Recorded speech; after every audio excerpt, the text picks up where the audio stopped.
দায়িত্ব ওই নেতা। আমি বলি ঠিক আছে, সেটাই যে দেখা গেল আপনি আসছেন, আপনার সাথে 5 জন আসছে, তারা এখন তবারক পাইলে না, এটার জন্য কিন্তু আমি চাই না।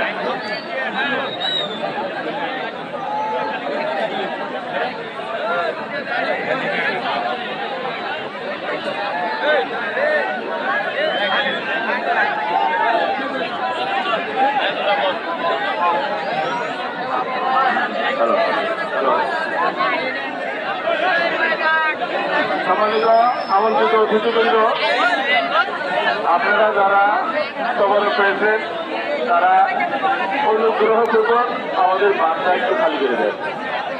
আর যারা পাননি তারা ধৈর্য সহকারে তবারক না নিয়ে, একটা লোক যাবে না, একটা লোক যদি এক্ষেত্রে তবারক ব্যতীত খালি হাতে ফিরে যায়, তাইলে মনে করবো, আমি মনে করবো যে আমার তরফ থেকে, আমি ব্যক্তিগতভাবে মনে করবো যে আমার